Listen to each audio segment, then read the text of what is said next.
This morning we are privileged to be having U.S. Ambassador to Kenya, Mr. Mccarter, and we'll be discussing on the roles that U.S. is playing in helping Kenya to combat COVID-19. Good morning, Bwana Ambassador, and welcome to our studio, Dala 98.8. Good morning. Hamjambo mabibi na bwana. We are fine. How about you? Hope you are keeping safe. I'm keeping safe. I'm following the rules. Yes.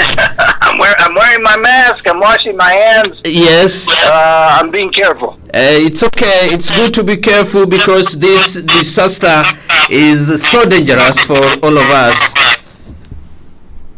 Yes. No, I tell you, I think I have to give Kenya a good grade, though. Yeah. If I was a teacher and giving them a grade, I would give them excellent marks because I believe we have the people have responded well. Yes. And I believe we're winning this war over this invisible virus. It's okay, Bwana Ambassador. As the American ambassador to Kenya, we are aware U.S. has been greatly hit by the COVID-19. What does this mean for you as USA?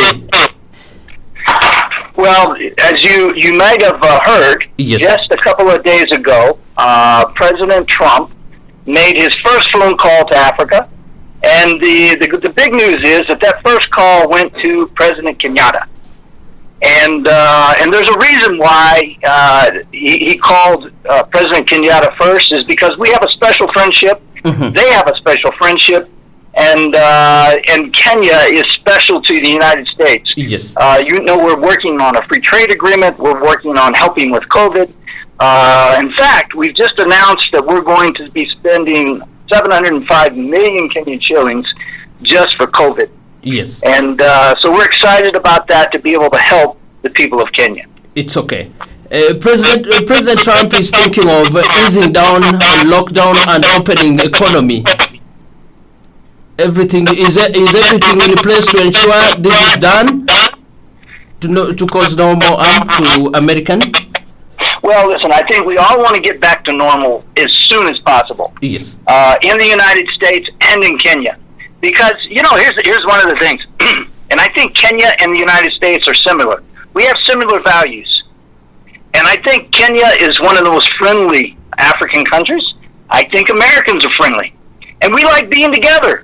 We don't like being apart. We don't like being isolated. We don't like being quarantined. We like being in the streets. We like doing the biashara. We like actually being together. And so I think we all want to come back to normal as soon as possible, but we just have to do it in a safe way. Mm-hmm. Bringing you closer home, Kenya. What can you say on the measures that the government of Kenya is putting to combat this COVID-19? Well, let me tell you, I have been, again, let me give a high mark to the leadership of Kenya. Cabinet Secretary Kagwe, I think, has shown excellent leadership skills. I think if you listen to his briefings daily, he is taking this very, very seriously.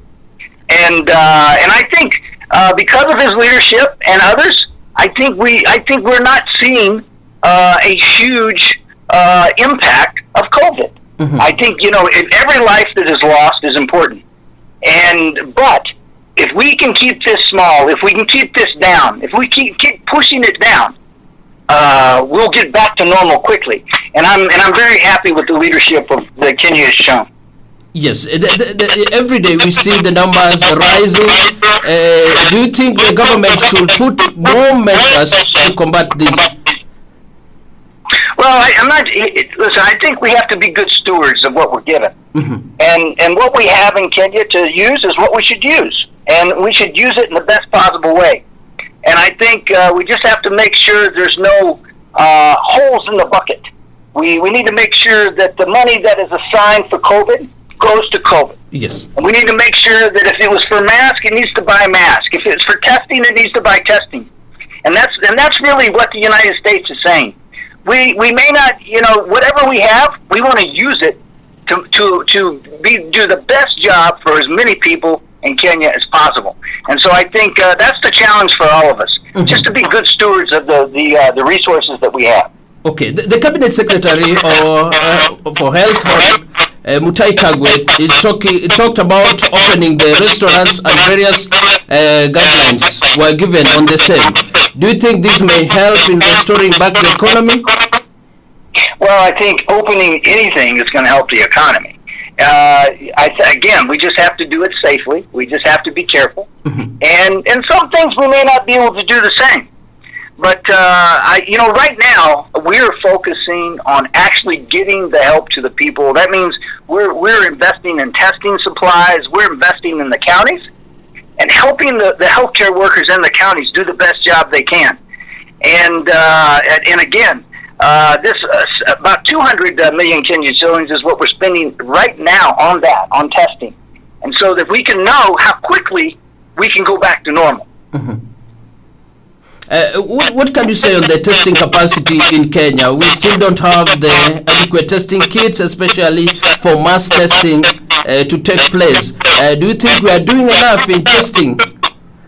Well, let me just bring up one point, and that is that if you look at Kenry, yes, and you look at the investment that the United States has made for many, many years, for decades, the Roche testing machine, which is able to do anywhere from 2,000 to 5,000 tests a day. That was back in January of this year where we launched that. We brought the two state-of-the-art testing pieces of equipment into Kericho. And we set them up so that we would be ready not just to test for HIV, but future outbreaks. Well, now we have the ability to test because of what the United States invested back in January. And these testing areas are all throughout Kenya. And we trained all the people to be ready to test. So now we just need to get the actual test materials in so that we can determine whether Kenya is safe. And as soon as we can be safe, we can go back to normal. There was sacking of the Kemri director as a U.S. ambassador. What can you say about this? Will it affect the testing and everything at the Kemri? Well, Kemri is an asset that I think people underestimate. You have Kenyans that are there that have been trained for decades that now are going to be on the leading edge of research. And not just for this outbreak, for outbreaks in the future. I mean, they have, if you go to Kemri, you'll see on the wall awards for one breakthrough after another. So this relationship we have with Kemri is a great one and of great value to Kenya. It's okay, Bwana Ambassador. So far, what is your government, that's the U.S. government, doing in order to help Kenya combat the COVID-19? Well, again, we're helping with the testing. We're training the healthcare workers. We are working with the private sector, like Coca-Cola, Del Monte, Facebook, Google, and Microsoft, to adjust to this new normal, this new way of doing things. And so one of our outreaches is to the schools. We think it's important to connect every school in Kenya. We think it's important to connect every dispensary, every medical center. And we will continue to train and support the 34,000 healthcare workers. 34,000 that are supported. And we didn't just start this, today. We've been doing this for decades. So with the private sector and with the counties, which we think is very important, we think devolution is here to stay. Even with COVID, devolution is here to stay. And so we're going to be working with the counties to train the healthcare workers, and we're going to bring the private sector, American businesses, in to invest and to help us. Because remember, government is not always is not the answer always. The private sector needs to be there to invest in people, and the American businesses are going to do that. Do you think Kenyans are adhering to the guidelines that have been laid down, the measures to combat COVID-19 by the government? And what can you say? How can you advise your friends in Kenya? Well, I think you go back to one of my previous tweets. Yes. And I said that not everyone is abiding by the guidelines. And that was a simple drive around seeing people not wearing their mask. And so I think we need to do a better job. People need to understand that this is a serious moment, but this is only a moment in time. And if we take this seriously today, tomorrow will be better. And so I just encourage people to just follow the simple guidelines of washing your hands, of covering your face with a mask, and social distancing. And just remember, if we do that now, in the near future, we'll be back together closer to in tomorrow. What can you tell our leaders about the money that has been put in place to help in fighting COVID-19? Well, I think it doesn't matter whose money it is. Yes. Because the truth is, it's the people's money. Yes. You know, money coming from the government is nothing more. It wasn't plucked from a tree. It wasn't plucked from a government money tree. That money was plucked from the citizens themselves. And so I think we have to be responsive, and we have to the government has to spend their money like it's the people's money.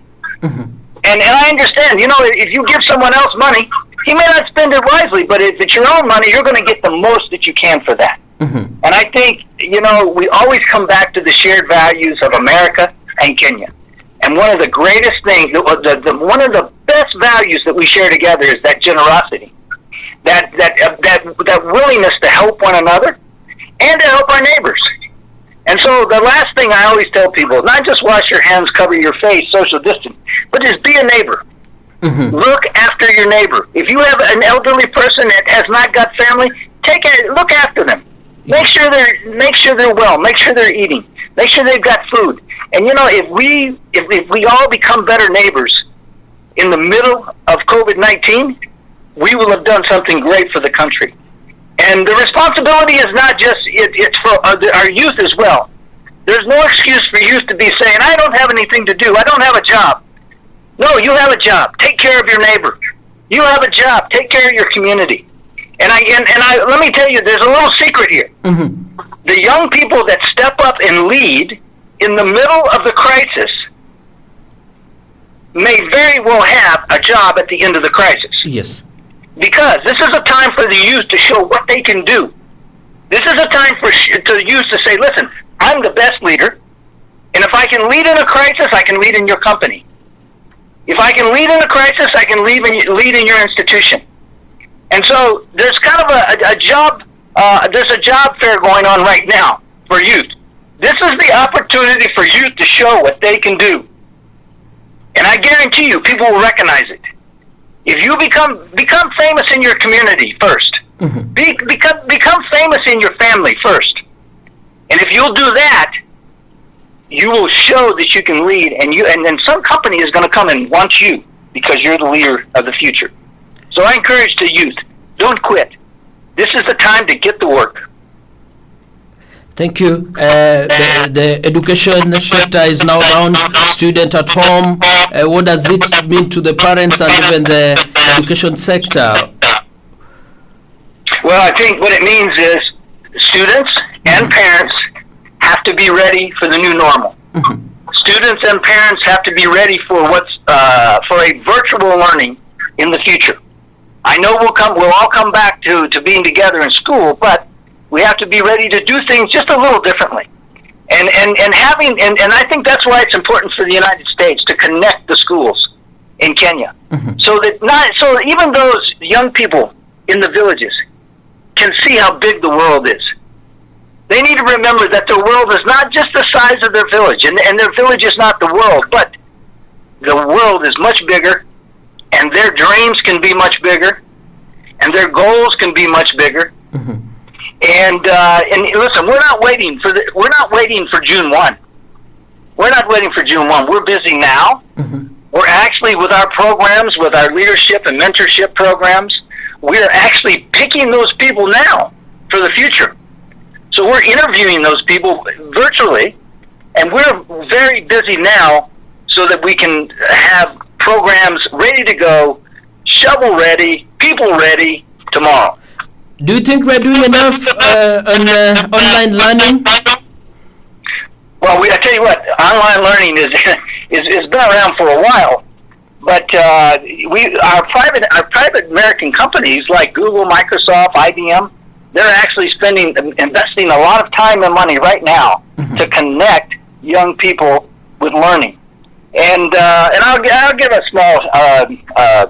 There's a program that's been around for a long time, Khan Academy. Khan Academy for kids, for college students, for high school students. Just one of the opportunities out there. But you know what? I can say that, and if a person's not connected, they can't experience that. So we need to connect them. Okay. And the United States is going to make a huge push to connect not just the schools, but we're going to connect the healthcare systems as well. But there are so many online free resources for students and businesses. I tell my team here at the embassy, this is no time to sleep. This is no time to take a nap. This is the time to prepare for the future, and a bigger future and a better future. It's okay. And then some of health workers are thinking of downing their tools. That's according to our dailies today. They are crying about their welfares, about the allowances, and the risk at work. What can you say about this? Oh, well, here listen. There's a risk being a healthcare worker. We understand that, and that's why we know they're courageous. It's because they take that risk, but they have they feel that they want to bring health and life to their neighbors, their friends, and we just want to say thank you to all of them for the courage that they display to go in to a dangerous situation, a situation where there's risk. But I believe it's important that we make the risk as small as possible for them, that we support them, that we continue to train them, just like we have the 34,000 healthcare workers in the country. We're continuing to train them, and we think if they're the best trained, they'll do the best job. And so another one of those shared virtues is courage, and I think our healthcare workers have the courage to bring excellent health to the country. It's okay. There are many Kenyans living on hand to mouth, and now they're at home. They can't work. There's no job. Everything is closed. Do you think our government is doing enough to help them get their daily bread? Well, I do. I think it's not an easy situation. Now, the United States government is put about 10 million Kenyan shillings to helping these vulnerable populations. And so we understand that if they can't work, they can't eat. And if you have a great job and you have a savings account, you're okay. But people that make 300 bob a day and they take that money home and they buy food every day, it's difficult for them, and it's not fair. It's a tremendous injustice for the poor. And so this virus is causing a lot of problems for a lot of people, especially the poor. And so I think we're going to do everything we can to help Kenyans, but I think Kenyans have to do everything to help their neighbors as well. Because think about it: if we just pick one person, if the Kenyan people just pick one person to assist, we're halfway there. We've eliminated 50% of the problem by just selecting one person to help. And if we do that, I believe we can get through this. We can get through this being stronger, being better. And I've always said this. I believe Kenya should no longer be just a country dependent upon foreign aid, but be not just a beneficiary, but be a benefactor, one that gives to the rest of East Africa. And I believe that we will, again, Kenya will rise. Kenya will be that example for East Africa, and this crisis will make us better. What's your thought about economic recovery, especially after this pandemic? Well, I think economies have I believe economies have a life of their own, and sometimes economists can't even predict them. And I think there's an element to a vibrant economy that you cannot put into a formula, and that is the grit of the people. That is the toughness, that ability to overcome, that drive to succeed. And I believe this too is one of those shared values from America and Kenya. We have that grit, we have that toughness, and I think because of that toughness that Kenyans have, that will cause them to overcome and bring this economy back to where it was and beyond. Thank you so much, Bwana Ambassador. What's your final word? What advice can you give Kenyans during this pandemic? Well, let me say this. Don't quit. Have faith. Follow the rules. Wash your hands. Wear a mask. Help your neighbor. And never forget, kuna tumaini, there's hope, and we will get through this. Okay. Thank you so much for creating time for us at Dala 98.8. We look forward to have you again. That'll be great. Dan, thank you for having me on. My God bless you. Have a wonderful day, everyone. Thank you and have a good morning. Get some nyama choma. And deal. Yeah. Thank you so much. Thank you so much, Bwana Ambassador.